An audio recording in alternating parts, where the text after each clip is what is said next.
All righty, we are going to go ahead and begin. Welcome to Micro K-12's last esports webinar, at least last for this series, at least. Hopefully we'll have some more in the future. This is the esports opportunities in college and beyond.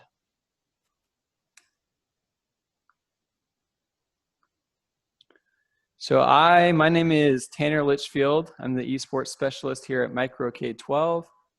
I'm joined here with Jacob Beach from Centralia College, Charlie Morrow from Peninsula College, Brett Shelton from Boise State University, and Doc Haskell, also from Boise State University.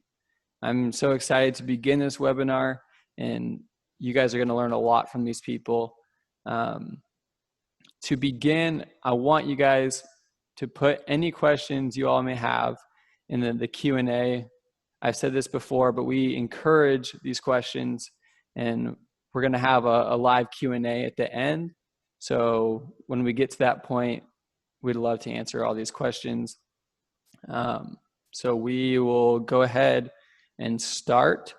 To begin, we're going to start off with a poll question, get you guys active. I know these webinars can be boring. We want to try and make them less boring. And hopefully you'll learn a lot as well. So the first question, I'm going to go ahead and launch it.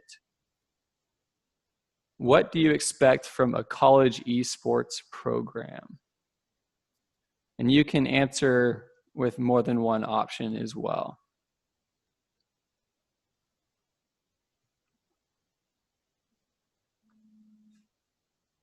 And I will share the results once the majority of people have voted, and you can all see what direction it's going.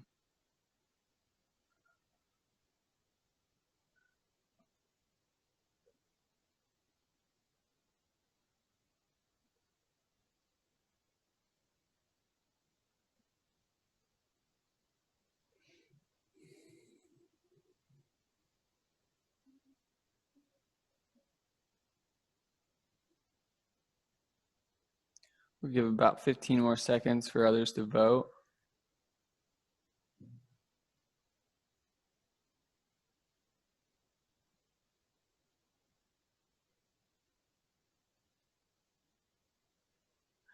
Okie dokie.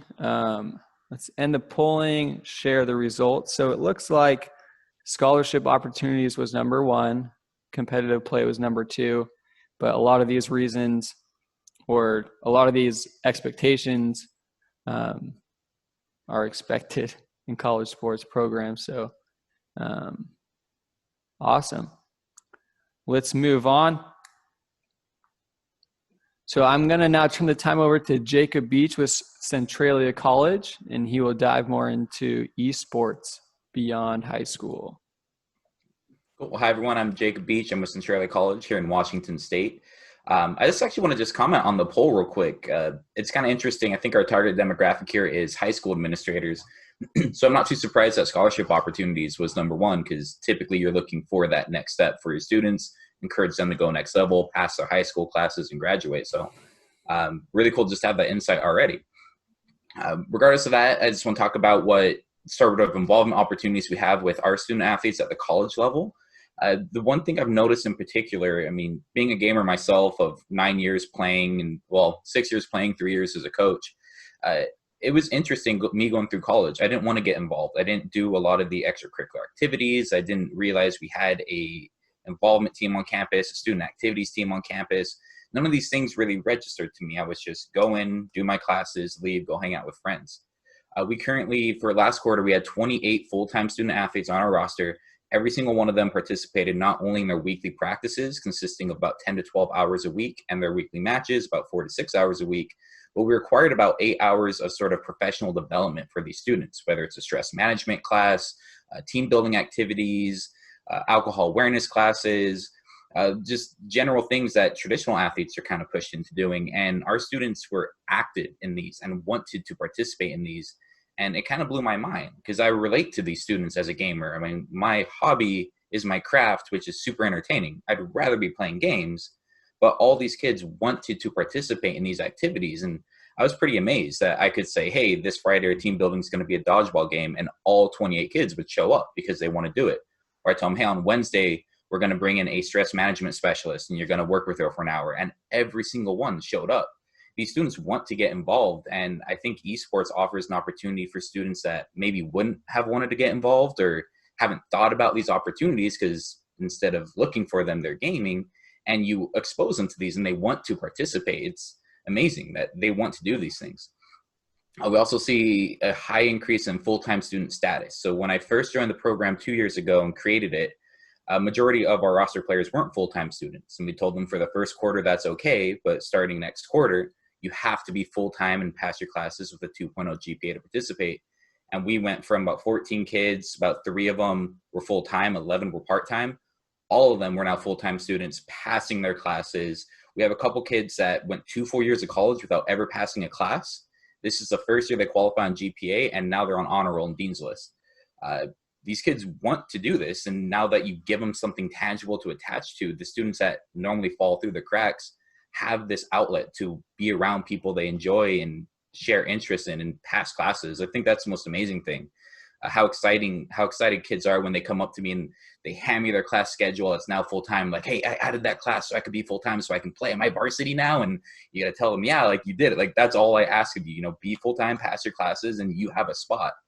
And these kids are just, they flourish with it. Just offering it gets them there, and they're so happy to be there and participate. Here in Centralia, we are a very small town. Our county, Lewis County, is very, we'll say, slow at times. Esports is a culture shock out here. Yet, despite that, our local publication, The Chronicle, loves covering our esports stories. We just won the NJCAAE Esports Overwatch Championship. These are all things that we actually are getting people that didn't know esports were a thing proud and happy. And we're seeing people come in and wanting to get stickers and t-shirts and wanting to participate. We're seeing so much support, mainly from our students' parents that are, you know, donating to our program and wanting to see their kids flourish and grow. And we hear people all the time, like, that my students will brag, yeah, my mom's bragging about our esports team to her coworkers. And it's really interesting to see that this school can gravitate to something that normally Centralia hasn't had those opportunities. We're such a small town. We're almost a tech school at times. And we have people proud of our esports program, which was really rare. When I came 2 years ago, I did not see this happening. On top of that, we always try to offer our students potential career sort of experience. So in the esports fields, the careers are typically in the production side. You know, learning how to do content creation, learning how to do social media managing. These are all the positions that are essential for esports companies. And even Amazon, they're hiring esports experienced college workers right now because you need those experience. And having 2 years of college experience gives them a leg up on other competition. If you have that student graduating, even with an associate's degree, they go apply to Amazon Games and want to get a job, they're going to take the kid that played 2 years on an esports team than the kid that just did 2 years without extracurriculars that matter in the field. On top of that, we teach them, you know, how to use OBS, Twitch, YouTube, social media platforms. We teach them some esports theory, analytical work, coaching work, pretty much anything that is required that we're seeing businesses want out of their applicants. We're trying to focus on that with our students. And typically it's not, hey, I want the top Overwatch player you have. I want the top Rocket League player you have. They don't say that. They say, I want the one that can, you know, manage a small group of teams. I want the leaders that you can give me. And those are what we're trying to give with practical experience.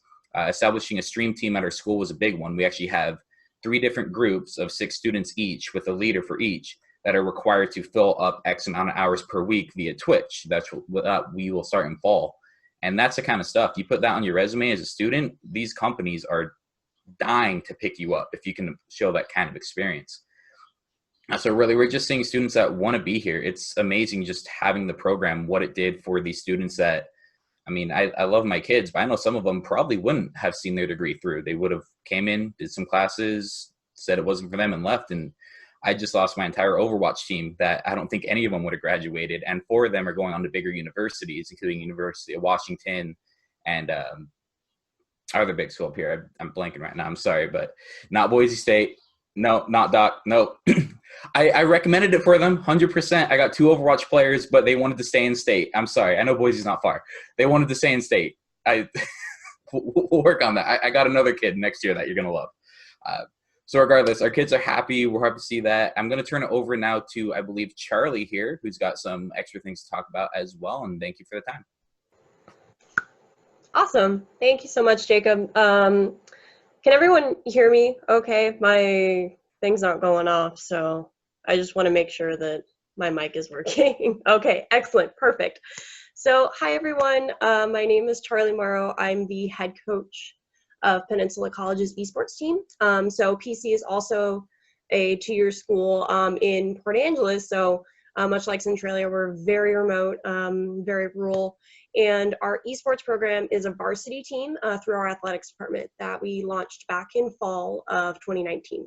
So, our launch was pretty interesting. We went through some bumps in the road, but we ended up with fairly successful Rocket League, League of Legends, and Overwatch teams. And then for the following school year, this coming school year, we plan to keep those 3 teams as well as expanding into Smash Brothers Ultimate, Fortnite, and Rainbow Six. And because of that expansion, we're now expecting about 27 full-time students for the school year. So you're probably wondering, why esports, why in athletics specifically? So I earned a master's degree in performance psychology, and, during my thesis, writing up my thesis and all that, I found that esports and traditional sports have so much in common. There are a lot of studies that have concluded that the characteristics that make a sport are also found in esports. And, there's a lot of them, and, different studies have different characteristics, but, the big ones include skill-based play, formal competition, rules, having a broad following, and some physicality aspect. And, regarding physicality, a lot of people think gaming is just sitting in a chair for 8 hours a day, but, there's a lot of heavy demand for, using your hands, your eyes, and your ears. And, that is a physical requirement. And so because of these characteristics, it made sense for our athletic department to include esports. And thankfully, our athletic director and our vice dean of student services agreed with that. And they found that many departments find success in launching their programs under athletics. So not only that, but it allows our students more opportunities for success and more resources for our esports program in particular, not just like funding wise, but also academic and advising support, scholarships, so on and so forth. So we have a lot of really lofty goals for our program, which are pretty similar to that of our traditional men's and women's soccer and basketball teams, which are actually really successful in the NWAC. We pride ourselves in encouraging and nurturing a variety of skills in our student athletes that prepare them for sort of that next level of competition that they find at a university such as Boise State, or even like a semi-professional or even professional team.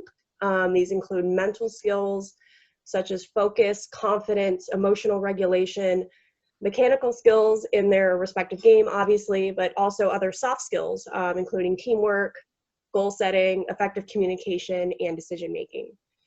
Additionally, we also want to support our students in achieving their academic goals. After all, they are student athletes, students first. So we consistently check their grades. We discuss transfer options, so on and so forth. I am in close contact with their advisors, and I always ensure that, they are on track to earn their degree. Another thing too is we also aim to challenge stereotypes in gaming. Obviously, as a female coach and a longtime competitor in esports in a male-dominated field, I want to show our community that esports is more than just a white boys club. So by nature, gaming is open to all abilities, genders, races, sexual orientations, religious identities, so on and so forth. There's no barrier, by nature, but, we're not really seeing that right now. So out of the 15 players that we currently have on our roster, I have 3 female players, and I'm continually encouraging them to pursue leadership roles, showing them that, you do have these, go get these opportunities, girl, just do it. And I always make sure that my players are held to strict conduct standards that discourage any kind of bigotry, sexism, racism, you know, so on and so forth. And as things sort of return to normalcy, you know, one thing that I really wanted to do as well is have events directed to women on our campus. So like all girls gaming clubs or camps, stuff like that, you know, with the assistance of my female players. But we can't do events right now. So, you know, that's kind of been bookmarked for later. So finally, you know, another big thing too is I just want to expose these students to the world of esports. Our industry is just moving so fast, and I believe that there are a lot of opportunities that go beyond playing, coaching, and even broadcasting. You know, one comment that I like to make that, you know, another colleague of mine shared is, you know, esports teams need accountants, they need marketing people, you know, they need social media managers, they need support staff, you know, they need all these different professionals.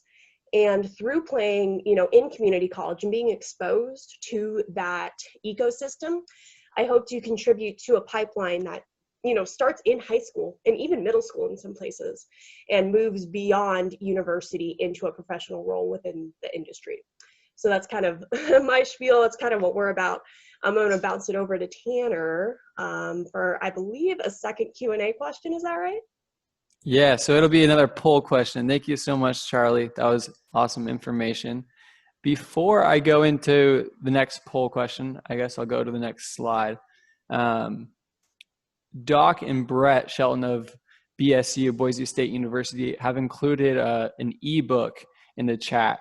They wanted to make sure that they're not promoting this as like a sales tactic, because it's a free ebook that they've offered, and it's done amazing things for the community. Charlie and Jacob have both said wonderful things about this ebook that can help you build your program. So keep in mind that's in the chat. It's free. Maybe Brett will go a little bit more into that after this poll question. But for this poll question, let me launch it here. I guess I should have stopped sharing the results for the other one a long time ago.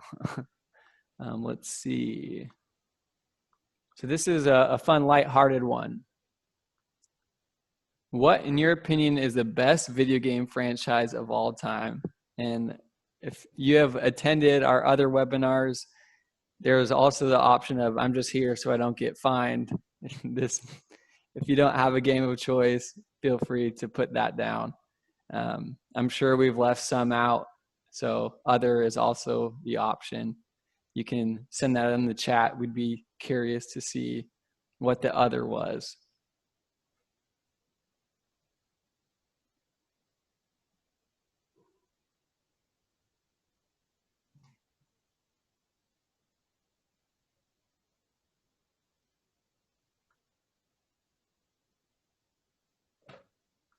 Food for thought for this question. Let's think about it. One, Mario's made the most money out of any video game franchise. Also, have you ever played a non-entertaining Mario branded game? Mario's got the best sports games: Mario Golf, tennis, soccer. They got 3-on-3 hoops for the DS. Mario Party is one of the greatest franchises of all time. Mario 64 is considered one of the greatest games of all time. Paper Mario is my favorite franchise. Like, the answer is Mario, people. Like, you can't. They beat everything. Like, Nintendo knows what they're doing, and they love Mario. And they killed it. Just saying. Well, it looks like you're right, Jacob. Charlie, what did you want to include? Oh, I just wanted to agree with Jacob, you know, just as a hardcore Nintendo stan for as long as I could remember, like There are some great franchises. Smash like, Brothers, but I see in the chat, Zelda and Pokemon, obviously amazing series. Mario just, it tops them everywhere just a little bit. I played a bad Zelda game. Everyone remembers the painting one or whatever it was. Like, come on. I'm saying. I just downloaded a Super Mario Bros. App on my iPhone. So I'm excited. They're coming into the Apple world too. Mm-hmm. They got the Mario Kart on the App Store, which is pretty good too. There we go. I'll have to check that one out. Let me share the results. I haven't done that yet. As you can see, Super Mario Bros. Was number 1. It looks like we got a two-way tie for number 2 with the Elder Scrolls and Other. So I guess we'll give that one to Elder Scrolls. Okie dokie. So now that we've done that, I'm going to turn the time over to Brett Shelton. And then Brett, if you wanted to talk on that ebook, hopefully everyone can see that in the chat now. I included it again. So yeah. Yeah, I certainly, we're offering that as something, like you had said, as just something, if it's a helpful resource for people, please feel free to check that out. Again, we don't make any money off that. It's just, we actually created that because there was so many folks in the position of Jacob and Charlie were back in the day, that we were getting inundated with questions from all over the country, big universities, small universities, ones we'd heard of, ones we'd never heard of. And it was just one of those things where, like, well, maybe if we just put the information out there, people can come and get it instead of us answering the questions. And truly, it was just because we had one experience. So one line of data going there rather than knowing all the answers to all the questions. And certainly there are different answers to those questions. But first of all, I just wanted to really give a shout out to what Jacob and Charlie have done in their programs. It's people like them that are actually moving the entire movement forward. Everything's moving forward at a very quick pace, especially from a university pace standpoint, because these are big, giant warships that do not turn very easily. And actually having the kind of people that are ambassadors like that are knowledgeable and that actually can come in with answers to some of those questions and create this kind of experience for their students right out of the gate. I mean, they're the oranges of esports. So thank you very much for all you guys are doing and what everyone else is doing as well in that way. So quick history, and I don't want to bore everybody with a history lesson that doesn't make any sense, but basically it's Chris Haskell's fault that Boise State has an esports team because he came to me 3 years ago and said, you're aware of this esports thing, right? And I said, yeah, sort of.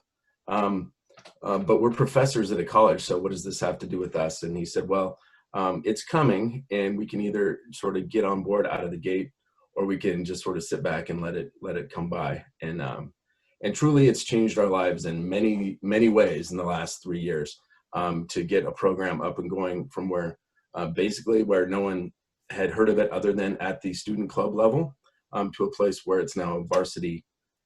It's a varsity student activity that is very big on campus. It's very well known in the Boise area, and it's something that that is embraced by the entire community quite quickly. And for a university, that's really saying something. So it took a lot of work to get there, and we're still working. Obviously, everyone is still working very much so in ways to support it.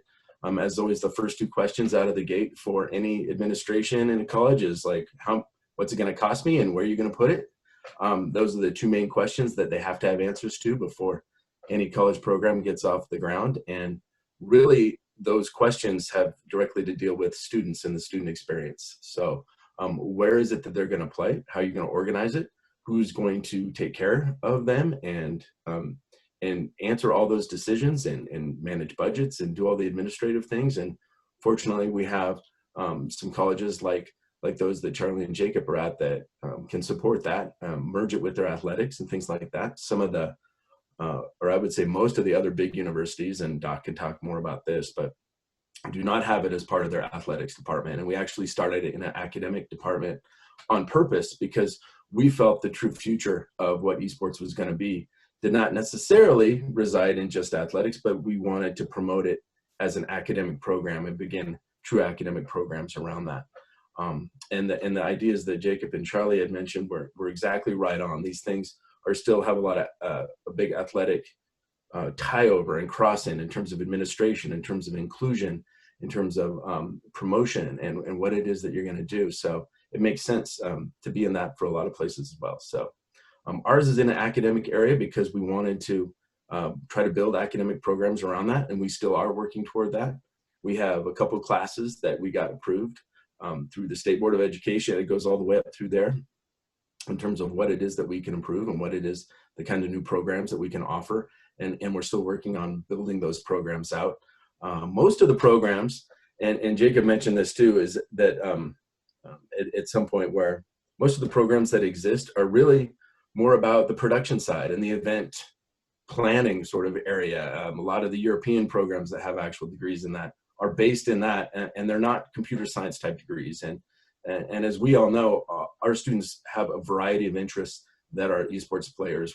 We have very few that are actually necessarily computer science majors. We have them that are in theater and music and math and history and things. And so I want to put that as a wide range of experiences as they go on and get their degrees. And then we also have programs that talk about the programming and graphics and some of the technical side of things. But most of the industry is, like Jacob said, in the production side. So if we're preparing students to go into esports as careers, that's what we have to look into, and that's the kind of programs we have to create.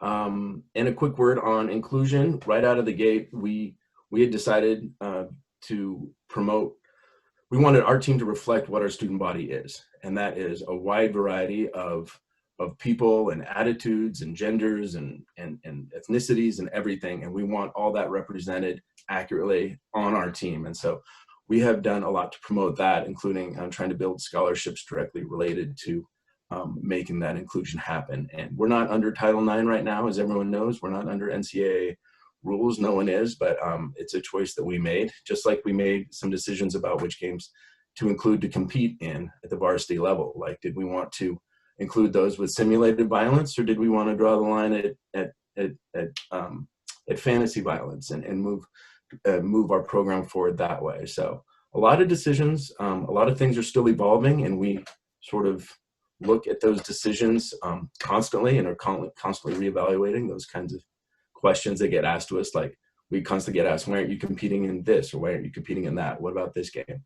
And Doc can talk a little bit more about what goes into those decisions and how we support our players and our incoming players with that. But that's a quick overview from a leadership and administrative level. I would say that it didn't necessarily take a lot of convincing for us to build a varsity program. So anyone out there that's looking at possibly doing that or seeing what's happening at the college levels, administration will buy in. It's just a matter of coming to them with solutions to their questions right off the bat. So I guess that's it. And I can turn it over to Doc Haskell from here. Okay. So Brett very aptly described the process that we go through. And honestly, the book is a result of just kind of the practice of it. Those who have looked at it know that it's very conversational. Well, it is a transcript of a conversation. My schedule can be ultra hairy. And I didn't want to be pugnacious and not contribute to getting that information out there. So it's really Brett who is responsible for putting that together and dotting the lowercase j's and making sure that all of it got transcribed and out there, just so that we could unload quite a bit of research that we had done in preparation of that. And I describe it this way: I was enjoying my life, working 24/7. You college folks will know what I'm talking about. 24 hours a week, 7 months a year. And I was just looking for another keynote topic. I'd kind of worn out the ones I'd been doing. I was looking for a new one. So I just started researching this area. And like the scientist in every disaster movie, I realized this thing was about to hit us. And I went and started telling people about it. I did not expect to be on the rocket with Bruce Willis. Some of you may not even get the Armageddon reference, but follow me here. I did not expect to be doing this 3 years later. Be very careful with good ideas. Really think about the consequences before you have good ideas, please. It can upturn your life. But what we have found in the last 3 years is far more than we thought. While we thought that broadcasting would be a big part of what we do, we did not realize that it would be the single most valuable piece of our program from the university perspective. While we wanted to be competitive and make sure that our teams were going to be inclusive, we did not realize that that was going to be so valuable and such an interesting story to so many people. With Maggie Borland, who was the first female team captain at a Division I school in esports. We did not expect ESPN to want to follow her around. We picked her for that position because she's so dang good at the game, and she's really good at organizing people. She's a proper team leader. For us, a team captain is a service position. It's not just the best player. It's somebody who can serve the students, who can assist the coach, and be the intermediary between those two folks. And so in the process of developing these programs, and I'm sure Jacob and Charlie have felt the same, there are parts of your program that have much more value than maybe even you imagined in the beginning. There are students or experiences or events that that surprise you with the level of value and interest and effect they have on your campus communities and your ability to draw in students and all of those things. So what we've found with esports is not unique in that we're discovering things about it every day that are valuable, but it will be unique at every school. And what we do doesn't mean that's what Charlie and Jacob should try to do. I took feverish notes. I'm going to give dodgeball a try. I think that's great. It may end badly. We'll find out. The wonderful thing about esports is that in addition to its similarity with other sports, which Charlie talked about specifically, great team sports that they play. I want an NWAC T-shirt now. The NWAC sounds so cool. But we can be very flexible in the games that we play, how much we play, which students we include, and at what level of competition we support. That every school can look different. Every school that plays basketball kind of follows a formula. There may be slight variations in that recipe, but that's not the truth in the esports world. College esports programs look very, very different. As it relates here to career development, we've been very blessed to have some really talented people locally and students who have been very interested in creating those broadcasting talents. We've had our broadcasters really perform for lots of other organizations, for ABGL, for NACE, for the Mountain West Conference, for NALCS in different roles. We've been able to help them launch their careers. At Oklahoma City University, Paul Vaughn, who was one of our first team captains in the League of Legends and a graduate last year, was hired in that position over people who had been coaching college programs because they felt that his wealth of experience here was so much greater than that of the other folks that were applying for that position. And that really startled me. To me, that's really what a program should be able to do. Give people practical experience. We describe it as consequential participation all the time. Mike Aguilar at Oklahoma refers to it as, this is so hoity-toity, I love it, but I use it all the time. Journalistic practicum. Just let that sink in for a second. Love it. It's a platform for people to discover new and exciting things. Our production team gets asked to participate on other very large-scale pieces because of the knowledge and experience they have. We just graduated a young man by the name of Jacob Palmer, who had over 500 hours hosting and casting our broadcasts in a little over 2 years. 500 hours. Most people graduate with a communication degree with an hour, maybe 90 minutes of tape, right, of things that they've done. He had 500 hours of live content watched by millions of people. That's a really special thing. So the opportunity to build talents within your people by turning over the keys with support to these different ideas, encouraging them to learn, to reach out to people in the profession, introducing them to people that you're meeting in the professional space, help them develop this next level for them. I think that those are some of the hidden gems in esports. We see competition, we focus on which games, we look at broadcasting as a piece, but under the surface, there's this massive system of roots of this incredible, powerful tree that can't be knocked over. And that is the talented people that we have all over. So that's my thought. I'm supposed to throw it back, I believe, to Tanner right now, and I'll throw it back with a question to him. All right, how could you That's the question? How could you? I don't know how I'm supposed to answer that one, Doc. So I was afraid of. Thanks for the transition, Doc. Well, I wanted to put a brief note in here before I go to the last question. We are joined by some amazing pioneers in this industry. Doc, Charlie, Jacob, and Brett. These people have all had a huge role in developing esports wherever they may be and to whatever market that may be. And I want to encourage all of you who are attending to also take part in being a pioneer of esports. You guys have a huge role in developing esports in your schools, and that could affect a lot of students' lives. So keep that in mind as we continue this and as you continue your journey in esports. For this last poll question, it's not as much like the other ones. It's more of just a yes or no question. Let me pull it up. Here in Micro K-12, we're working in the esports industry. We're going to have a lot of updates. We're going to have some hardware solutions. And we want to know if you guys, would want to be a part of our newsletter. It would be bi-weekly. So the question is, would you be interested in a bi-weekly esports letter that includes news, updates, and deals? We don't want to spam you, but we want to be able to keep you all updated.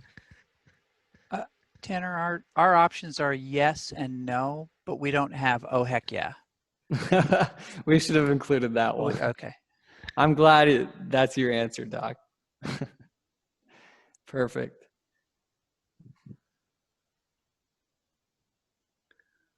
We give about 15 more seconds for people to finish answering this one. I know the answers are endless, so we'll make sure you guys have plenty of time.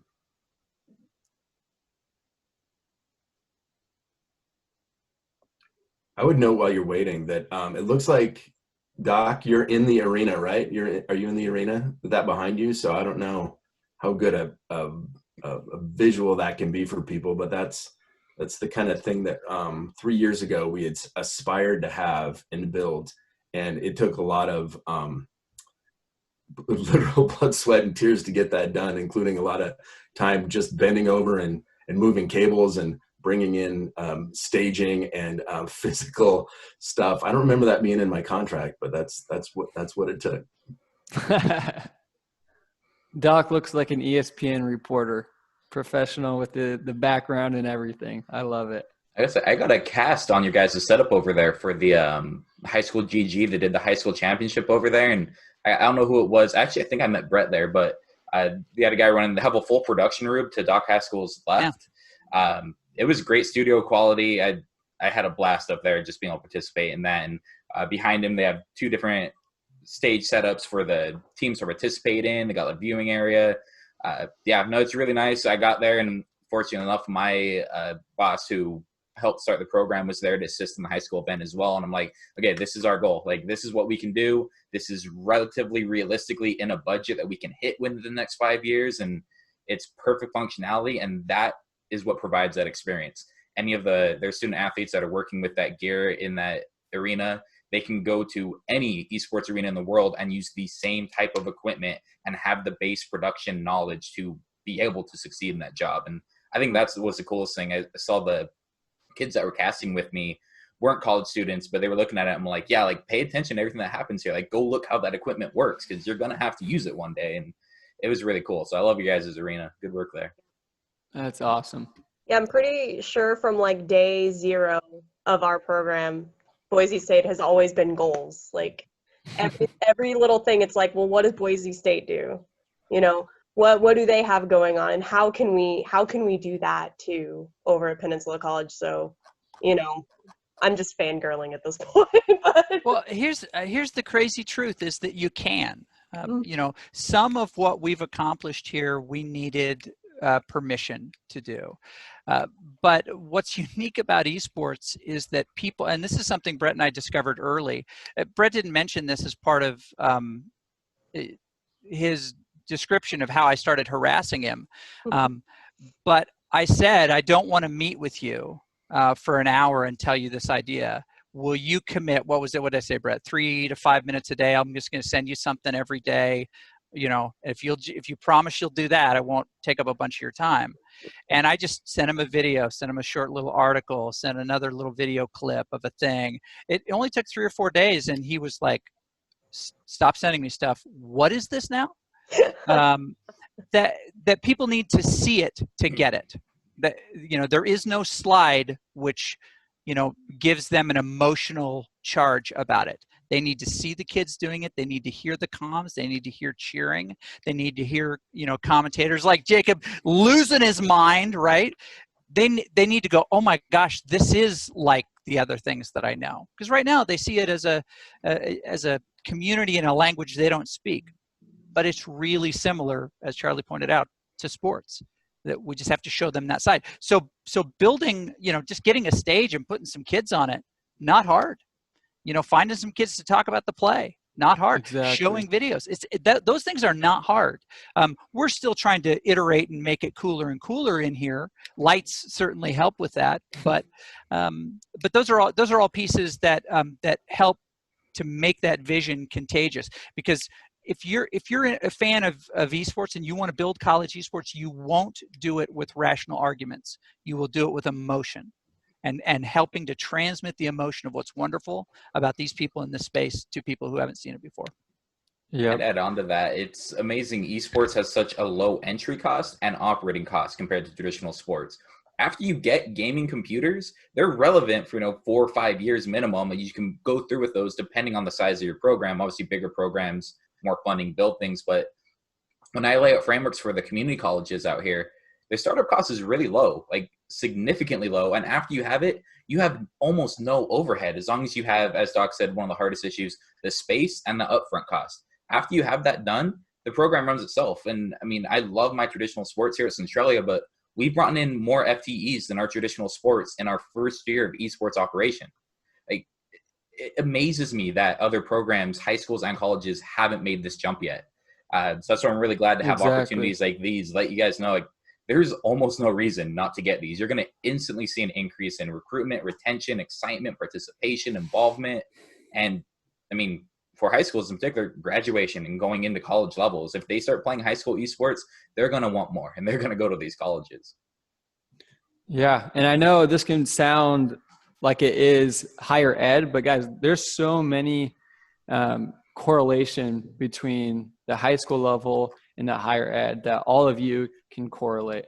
So moving on, Micro K-12, I wanted to give a brief overview of what Micro K-12 is.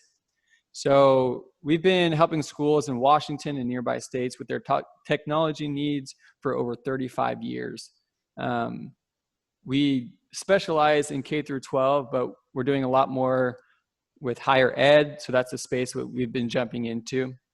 We have built really close relationships with HP, Dell, Lenovo, Asus, and so many other manufacturers so that we can provide the best prices and the best customer service for all of you. And we are a local presence, so we're able to provide the hands-on services such as delivery, engraving, deployment, asset tagging, and more. And if there are ever any problems, we're usually a drive away, but sometimes a phone call away for some of you in Idaho, Montana, and Oregon. So moving on, Micro K-12 and esports. So lately we've been working closely with Play Versus to make joining the best league in the area seamless. I am a resource for that. You can reach out to me. We have a lot of contacts or great contacts at Play Versus that we can also tag in. I'm here for the planning consulting to help you guys guide through building a team. We've had a lot of great information communicated in the webinars. If this is your first webinar that you've attended, on our esports page at Micro K-12, we have the other webinars recording. So Jackson or McKay, if you could send the Micro K-12 esports page link to the chat, we'll also put that in the follow-up email after this webinar concludes.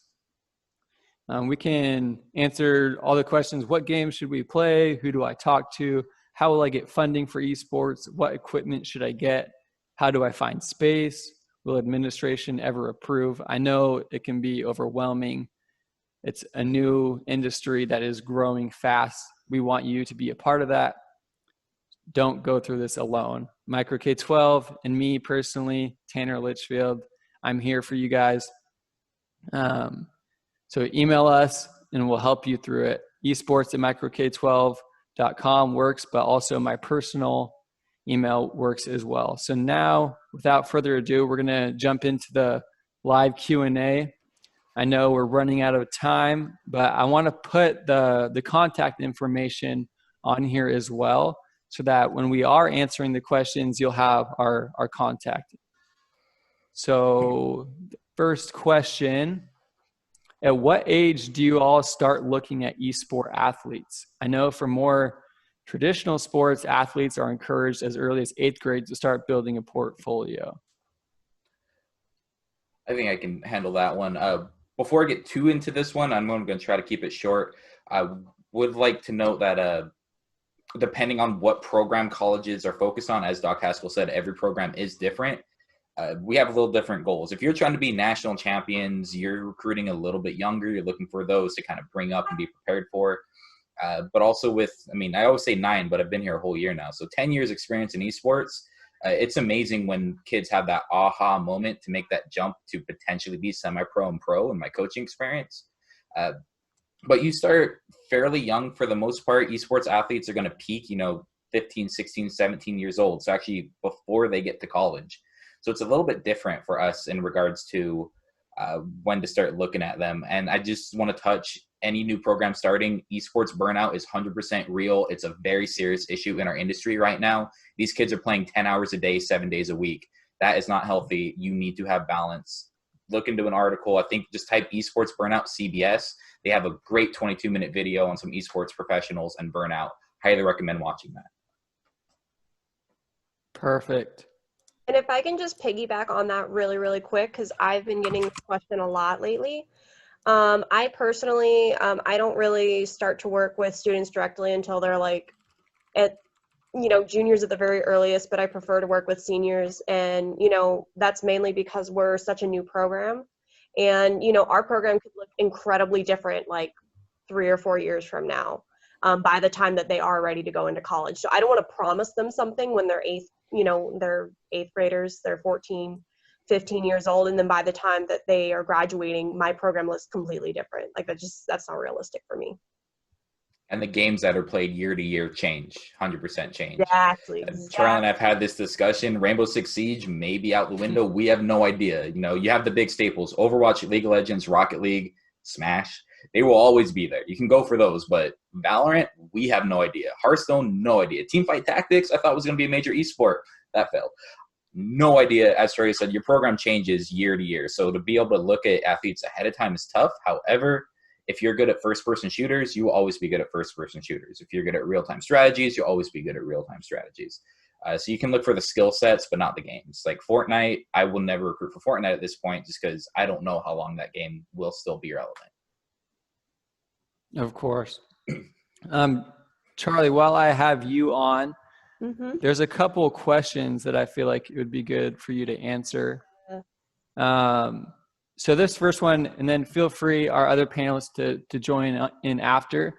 But the first question is, do you have any girls on your team, and are you doing anything to recruit more girls to join your team? I know we've answered these partly, but then the next question is, Charlie, what would be your recommendation for the easiest thing teams can do to get more girls involved in high school? And I know these have been answered somewhat in the webinar, but if you had anything to add on to that, that would be wonderful. Yeah, absolutely. So really quick, I have 3 girls on my roster currently, one of which is actually our Overwatch team captain. And right now, really, I would say the biggest recommendation is just to include your girls as much as possible. It may kind of seem like you're, showing them off a little bit. It kind of feels like that to me sometimes, but, as someone who went through esports thinking I was literally the only girl that ever played competitive Smash. Like I thought it was just me. But then once I found out, like, oh wait, there's actually more girls out there, then that hit, you know, there was like a light bulb moment, and I was like, oh my gosh, I'm not the only one. And so I think really what the biggest thing you can do is just show, you know, girls who may potentially be interested, like, hey, you know, this isn't just a boys club. You know, there are girls here that kick butt, that work hard, you know, that do everything that the boys can do too, and then some. You know, like, I'm gonna be real with you guys, like, my girls are like the hardest working, most supportive, most positive, you know, players that I've ever had a pleasure to work with. And then one other really big thing too, that I really want to do once we start, you know, being able to have events and that kind of stuff, and, you know, maybe it's something I'll do online, depending on how COVID plays out, are all girls events. This has shown a lot of success in the fighting game sector, with Combo Queens, Smash Sisters. It's, you know, women's only events are a little controversial, but it's what it is shown to get girls in the door. It is shown that, like, you know, because a lot of girls, they feel that stereotype threat. They feel like they have to, like, prove themselves in order to get respect, you know, from the boys. And, you know, with all girls events, it really kind of provides them sort of a safe space to say, you know, it's okay that you're still starting out. It's okay you're still learning. Like, come play with us, you know, and really it's a safe first initial exposure to esports. So that's what I would recommend. That's awesome. Jacob, Brett, or Doc, do you guys want to piggyback off that at all?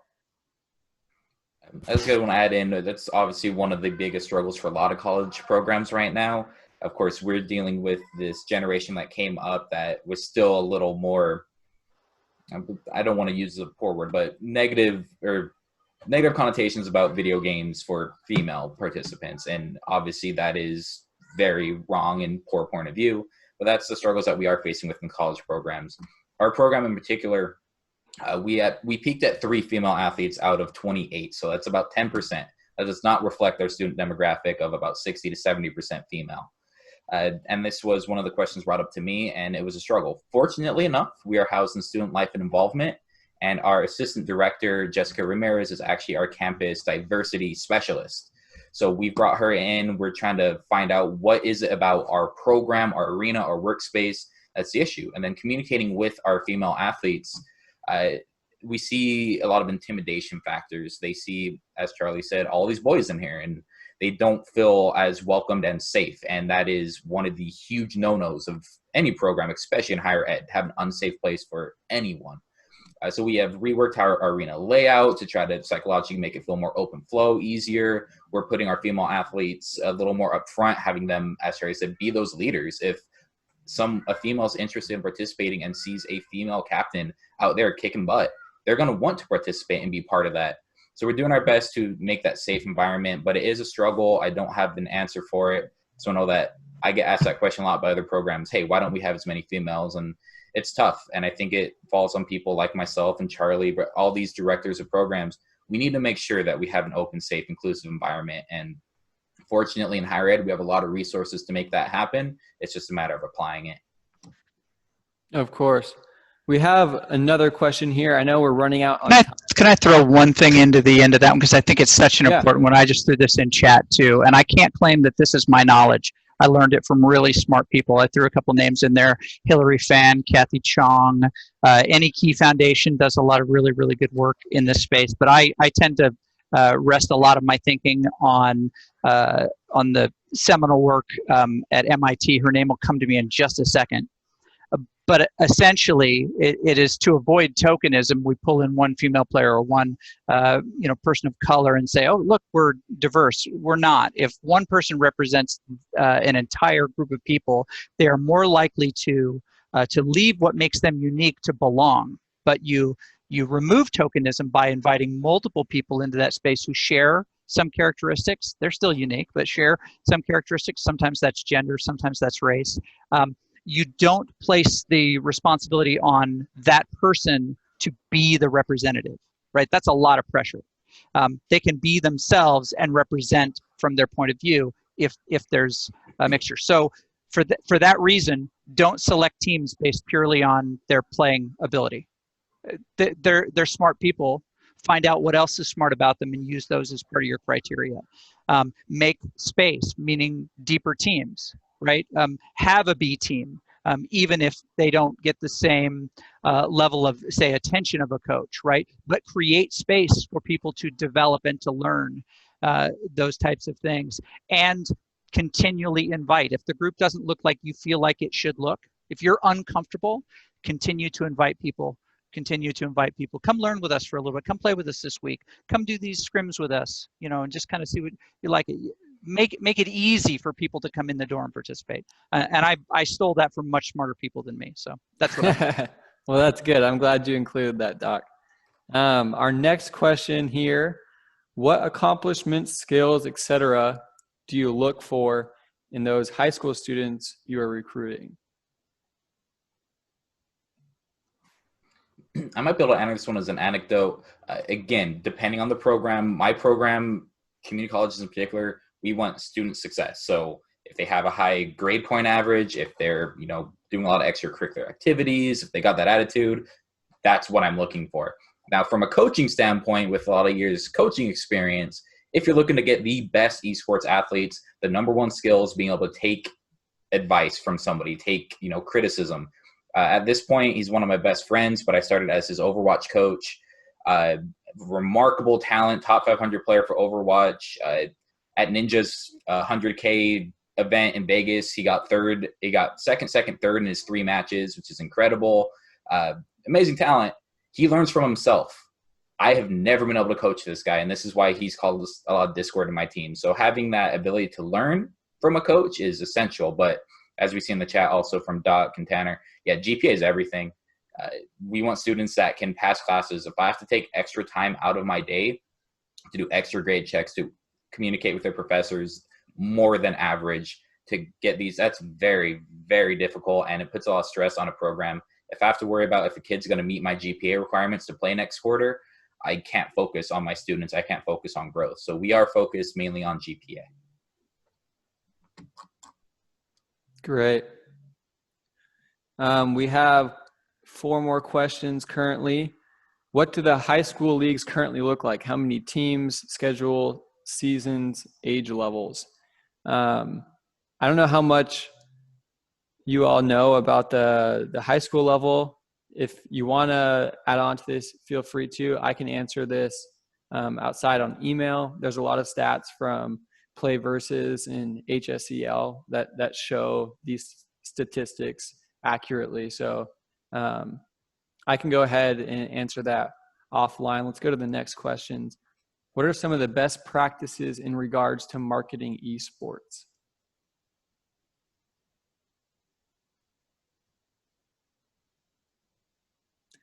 Does anyone want to add to this? Are we marketing it too? I think that is the operant question, or the operant characteristic. That to whom? Marketing esports to the community, to colleagues, faculty, and student family? I would assume in the high school level that it would be to the students to try and get more involvement, would be my assumption. If it's different, feel free. I think it was Sean to put in the chat if it was different from this, but let's roll with that for now. High school, etc., all the above is what Sean said. I think first and foremost, our success is directly related to how much time and effort we put into putting our student athletes on Twitch, and how much exposure we got people so that they could promote themselves basically, and they can and through social media channels and things like that. It's that when you have, like Doc was saying, when you have a picture, when you have excitement, when you have an arena full of people cheering for you on stage, to be able to share that with the community that supports your high school or your college, that's a big deal. That's a big deal for everybody. So I would say start there. Our first event was a launch party. And part of the reason our first event was a launch party was that we needed people to get it. We needed people to understand what it was. And so we did a live event on a stage, spent money, got lights. We even got security guards to actually check bags, which seems ridiculous, except when you think about the other institutions on campus who do exactly that. If you're going to go watch them, football and basketball, we brought people around an opportunity to see it on a high level, so that they would kind of catch the bug a little bit. You talk about marketing. That's one of the ways to do it. You can't explain esports effectively. You have to show it. You can only explain it if they understand something about it, beyond the normal engagement. And this is something that it took me a long time to learn. Don't ever give them all of the information. Never take away the opportunity for the next conversation. The greatest thing that someone can do after you've kind of told them about what it is that you're wanting to do or trying to do is, well, that's interesting. So tell me more about it, right? Is to engage in the conversation. So never try to answer all questions or all objections. You're not making a legal argument. You're creating a conversation around what your kids can do on your campus. Awesome. Next question. We have 2 more questions. We'll try and get through them quick. I know we're over. How would you go about doing an all-girl gamer event? So I guess I'll jump in and answer this one.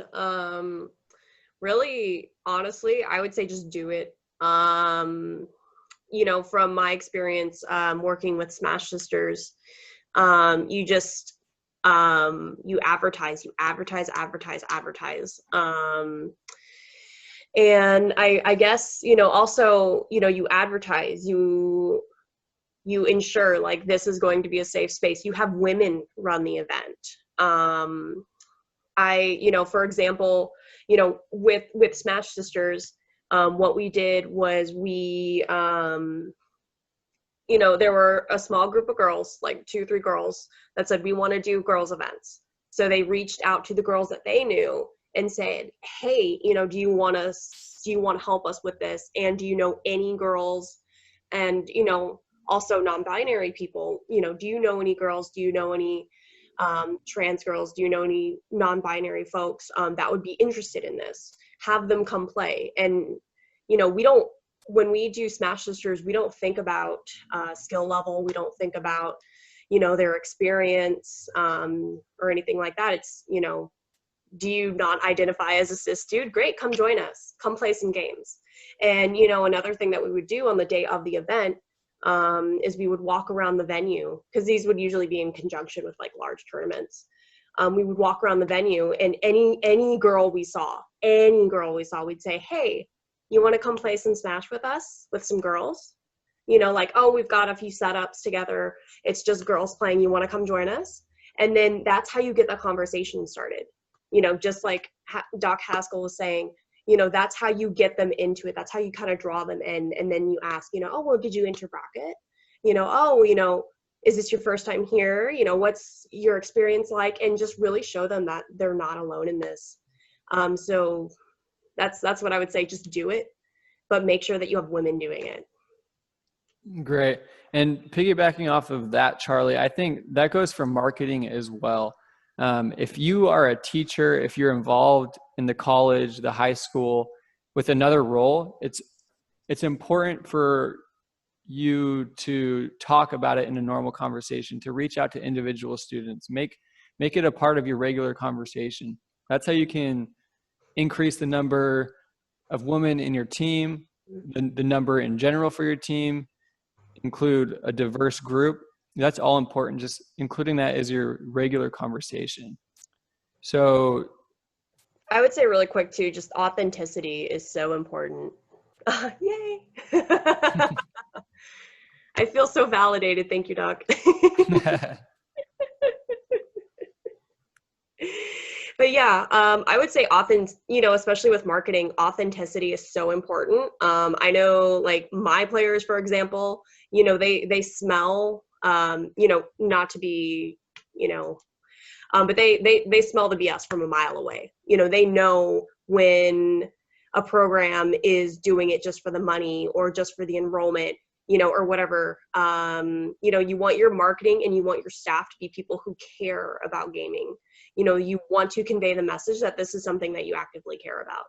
And, thankfully, a lot of, all of the coaches and coordinators that I've met are very authentic people who have backgrounds in gaming, who are gamers themselves, and I think that's so important, because gamers are smart kids. They're smart folks.